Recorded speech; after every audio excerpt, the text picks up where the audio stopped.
Electric current and it's effect, class 7 chapter 14। इस chapter में हम जो है इलेक्ट्रिक करंट और इसके इफ़ेक्ट के बारे में पढ़ेंगे। सबसे पहले हम इलेक्ट्रिसिटी के बारे में जानते हैं। इलेक्ट्रिसिटी जो है is the form of energy, और हम जानते हैं कि जितने भी इलेक्ट्रिक डिवाइसेस है जैसे कि टॉर्च, फैन, वॉशिंग मशीन, ये सब जो है इलेक्ट्रिसिटी के द्वारा ही काम करते हैं। और ये डिवाइस जो है तभी काम करते हैं जब इनके अंदर से जो है करंट फ्लो करता है। आइए हम सबसे पहले करंट के बारे में जानते हैं।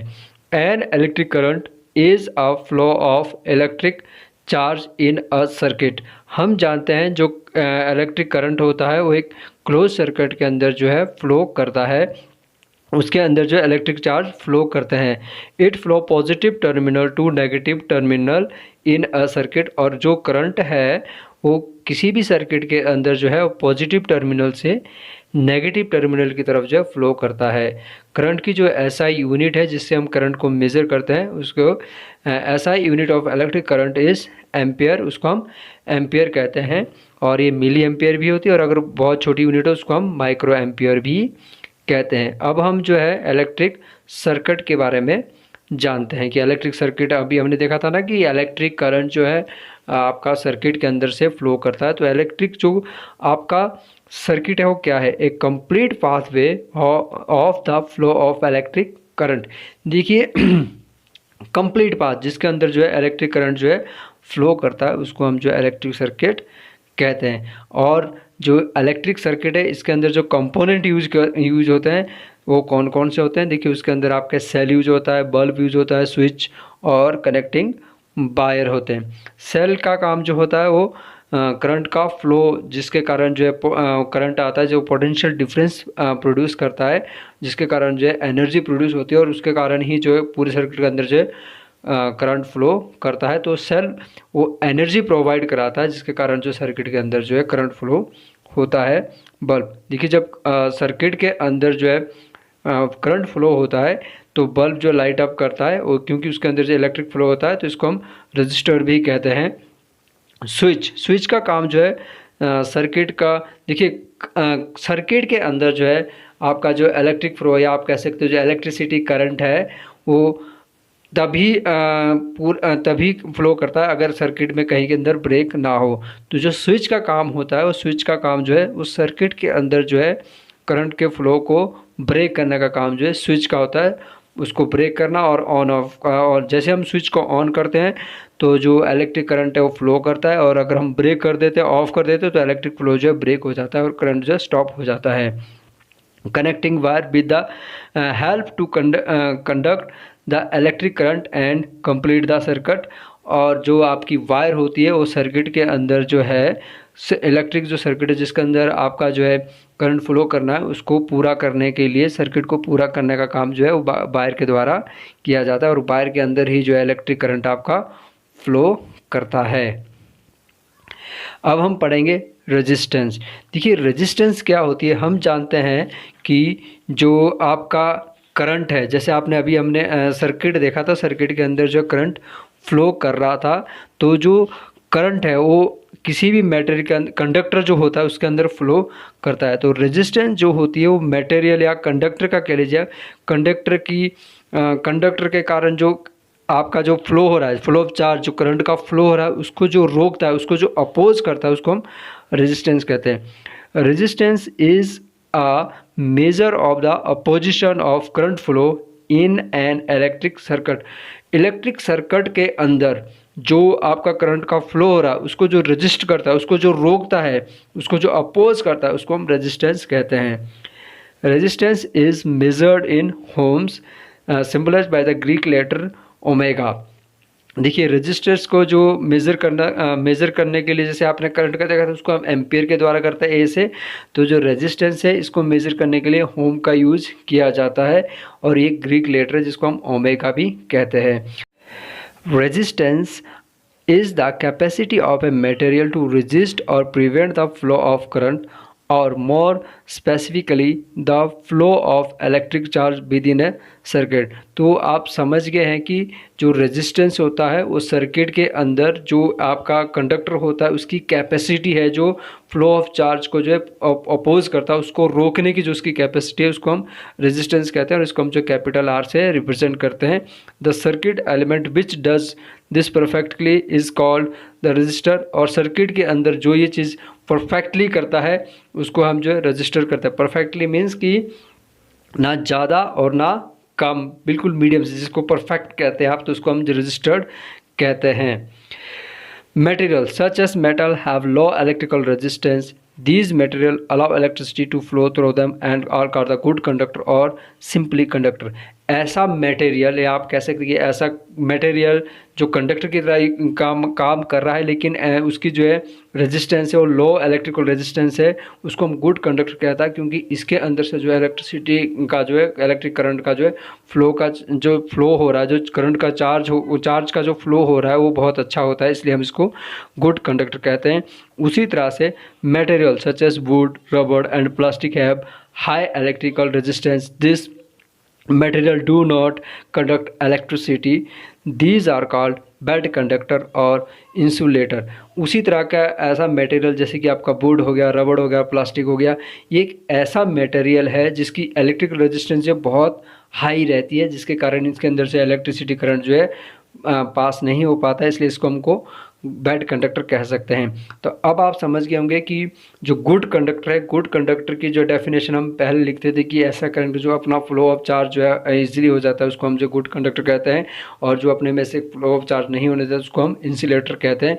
लेकिन अब आप यही डेफिनेशन आप ऐसे भी दे सकते हो कि गुड कंडक्टर वो मटेरियल होता है जिसकी रेजिस्टेंसी, इलेक्ट्रिकल रेजिस्टेंसी कैसे होती है, लो रहती है, और बैड कंडक्टर या इंसुलेटर आपका वो होता है जिसकी जो है इलेक्ट्रिकल रेजिस्टेंस जो है कैसी रहती है, बहुत हाई रहती है। और ऐसा कंडक्टर जिसकी रेजिस्टेंस, ऐसा मटेरियल या ऐसा कंडक्टर जिसकी रेजिस्टेंस परफेक्ट होती है उसको हम रजिस्टर्ड कहते हैं।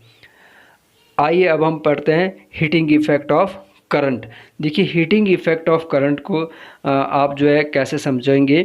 हमने देखा था कि जो करंट होता है वो कंडक्टर के अंदर से जो है फ्लो करता है, और उसके कंडक्टर के अंदर जो है कंडक्टर की अपनी एक रेजिस्टेंस होती है। तो जब इलेक्ट्रॉन जो है, जो आपका करंट जो फ्लो कर रहा है और रजिस्टर के जो कंडक्टर है, जो आपका मटेरियल है, उसके एटम से टकराते हैं, तो क्या होता है, उससे हीट जो है प्रोड्यूस होती है, तो उसको ही जो हम हीटिंग इफेक्ट कहते हैं। The wire gets hot when an electric current passes through it. आपने देखा होगा कि जब वायर में से करंट फ्लो करता है तो कुछ टाइम के बाद वो हॉट हो जाती है। This is the heating effect of electric current. और ऐसा क्यों होता है, ऐसा जो है हीट जो आपका ये इलेक्ट्रिक करंट का हीटिंग इफेक्ट है, जो कि आपका जो करंट के चार्जेज है और जो आपके कंडक्टर के जो एटम है उसको आपस में टकराने के कारण जो ये इफेक्ट हुआ है। The heat produce depend upon the following factor. अब किस कंडक्टर के अंदर कितनी हीट होगी ये आपका जो है आपके फॉलोइंग जो आपके नीचे फैक्टर इसके ऊपर डिपेंड करेंगे। तो सीधी सी बात है कि अगर इलेक्ट्रिक रेजिस्टेंस ज़्यादा होगी तो वहाँ पर जो हीटिंग इफेक्ट ज़्यादा होगा। The higher the electric resistance of a material the greater is the heat produce. जितनी किसी भी मटेरियल की रेजिस्टेंस हाई होगी उतनी जो हीट इफेक्ट भी ज़्यादा प्रोड्यूस होगा। For a given electric resistance the greater the current the greater is the heat produce. और दूसरा कि एक कंडक्टर के में अंदर में से जितना ज़्यादा आपका जो है करंट फ्लो करेगा उतनी ज़्यादा जो उसके अंदर हीट प्रोड्यूस हो, उतनी ही ज़्यादा उसके अंदर इलेक्ट्रिक रेजिस्टेंस होगी, और उसके कारण उतनी ही ज़्यादा उसके अंदर जो है हीट आपकी प्रोड्यूस होगी। तो इलेक्ट्रिक रेजिस्टेंस के कारण कि अगर किसी मटेरियल का जो है इलेक्ट्रिक रेजिस्टेंस ज़्यादा है तो हीट ज़्यादा प्रोड्यूस होगी। दूसरा, अगर करंट का फ्लो ज़्यादा है तब भी आपका जो है इलेक्ट्रिक रेजिस्टेंस ज़्यादा हो जाएगा, तो उसके कारण जो आपकी हीट जो है वो भी ज़्यादा प्रोड्यूस होगी।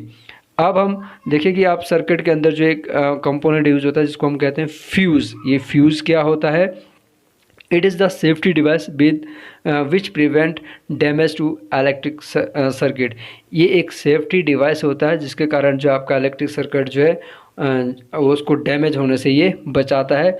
It is made by the inserting a short wire into porcelain और इंसुलेटिंग मटेरियल। ये एक किससे बना होता है कि फ्यूज आपने फ्यूज जो आप घरों में यूज होते हैं कैसे बना होता है।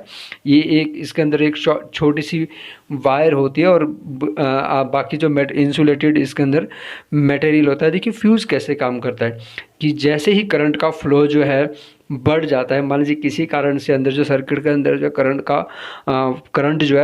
का फ्लो बढ़ जाता है, तो क्या होता है कि जो आपकी इंसुलेटेड वायर है, इसके जो आपने इसके अंदर वायर जो छोटी सी वायर आपने लगाई है, उस वायर के अंदर जो करंट का फ्लो बढ़ने के कारण उसकी जो है रेजिस्टेंस भी बढ़ जाएगी और रेजिस्टेंस बढ़ने के कारण जो उसकी हीट अप हो जाएगी और हीट होने के कारण जो वायर जो क्या हो जाएगी वो ब्रेक हो जाती है और पूरा सर्किट जो है शॉर्ट होने से बच जाता है। M C B stand for miniature circuit breakers. तो आजकल ये काम जो है एमसीबी के द्वारा किया जाता है। These are switches which automatically turn off when current in a circuit exceed in the safe limit.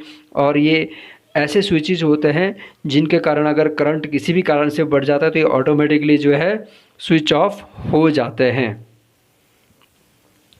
अब हम पढ़ेंगे मैग्नेटिक इफ़ेक्ट। जैसे आपने देखा था कि जो करंट के कारण जो है जब करंट कंडक्टर के अंदर से फ्लो कर रहा है तो रेजिस्टेंस से टकरा, रेजिस्टेंस के कारण जो हीटिंग इफेक्ट होता है, उसी तरह जो है इलेक्ट्रिक फ्लो के कारण जो है जब वो एटम से टकराते हैं तो मैग्नेटिक इफेक्ट भी होता है। When electric current passes through a wire it wave like a magnet। जब इलेक्ट्रिक करंट वायर में से या सर्किट में से फ्लो हो रहा होता है तो ये एक मैग्नेट की तरह जो है काम करता है। This is the magnetic effect of the electric current, और इसको ही जो हम magnetic effect of electric current कहते हैं। This was first observe by the Hans Christian ऑस्टर्ड। और इस सबसे पहले जो है जो हैंस क्रिश्चियन है ऑस्टर्ड है, उन्होंने इसको ऑब्जर्व किया था। इट वाज एक्सीडेंटली, ये एक एक्सीडेंटली हुआ था। वो कुछ एक्सपेरिमेंट कर रहे थे, तो जब वो सर्किट में से करंट फ्लो कर रहे थे, उनके पास जो है वहाँ पर मैग्नेटिक नीडल थी, तो उन्होंने ऑब्जर्व किया कि जैसे ही सर्किट के अंदर जो इलेक्ट्रिक करंट फ्लो हो रहा है तो जो मैग्नेटिक आपके पास उनके पास जो नीडल थी उसके अंदर जो कुछ डिफ्लेक्शन हुई, उसके अंदर कुछ मूवमेंट हुई, जिसके कारण उन्होंने इस थ्योरी के ऊपर जो है फिर स्टडी करना स्टार्ट किया। इलेक्ट्रोमैग्नेट, जैसे नाम से ही पता चल रहा है कि इलेक्ट्रोमैग्नेट मतलब मैग्नेट बनना, इलेक्ट्रिसिटी के कारण जो मैग्नेट बनता है उसको हम इलेक्ट्रोमैग्नेट कहते हैं। जिस तरह जो करंट से हीटिंग इफेक्ट होता है, उसी तरह आपने देखा कि करंट जो है करंट से जो मैग्नेटिक इफेक्ट भी होता है, तो उस मैग्नेटिक इफेक्ट के कारण ही जो इलेक्ट्रोमैग्नेट बनता है। तो कैसे बनता है देखिए, A current carrying coil on an insulated wire wrapped around a piece of iron is called an electromagnet। देखिए जो एक कॉयल के फॉर्म में, ये कॉयल जो होती है इंसुलेटेड वायर होती है, उसको हम एक कॉयल के फॉर्म में जब वो रैप्ड होती है उसके, तो जब उसमें से करंट फ्लो होता है तो एक मैग्नेट की तरह काम करती है। इसको ही जो हम इलेक्ट्रोमैग्नेट कहते हैं, क्योंकि इलेक्ट्रिसिटी के कारण जो इसके अंदर जो है मैग्नेट आ जाता है। और इसका ये जो है परमानेंट मैग्नेट नहीं होता है जैसे कि नेचुरल मैग्नेट होता है। नेचुरल मैग्नेट के अंदर जो है मैग्नेटिक फोर्स हमेशा लेती है, लेकिन इलेक्ट्रोमैग्नेट के अंदर जो है फोर्स वो मैग्नेट का काम तभी करता है जब उसके अंदर से करंट पास होगा, अदरवाइज वो मैग्नेट का काम नहीं करेगा। करंट है तो मैग्नेट का काम करेगा, करंट नहीं है तो मैग्नेट नहीं करेगा। An electromagnet is coil of wire wound of a soft iron core used to separate magnetic material from the junk.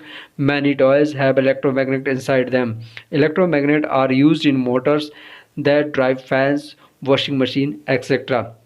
देखिए जो इलेक्ट्रोमैग्नेट होता है ये नेचुरल मैग्नेट से देखो, जो नेचुरल मैग्नेट की जितनी भी फोर्स होगी उसकी उतनी ही फोर्स रहेगी, लेकिन इलेक्ट्रोमैग्नेट की फोर्स जो है क्योंकि आर्टिफिशियल मैग्नेट है तो इसकी फोर्स को हम बड़ा भी स्ट्रॉन्ग भी कर सकते हैं। जितना ज़्यादा करंट पास करेंगे उतनी ज़्यादा इसका मैग्नेटिक पावर बढ़ जाएगी, कम करेंगे तो इसकी मैग्नेटिक फोर्स जो है कम हो जाएगी।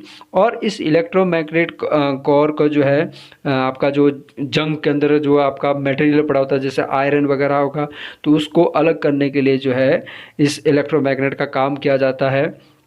बहुत सारे टॉयज़ के अंदर जो है मैग्नेट का काम होता है। इसके अलावा जो है आपके जो मोटर होते हैं, फ़ैन वगैरह होता है, जो मोटर्स वगैरह होती है आपकी, उसके अंदर जो फ़ैन को रोटेट करने के लिए जो है इलेक्ट्रोमैग्नेट का जो है काम किया जाता है। Thank you.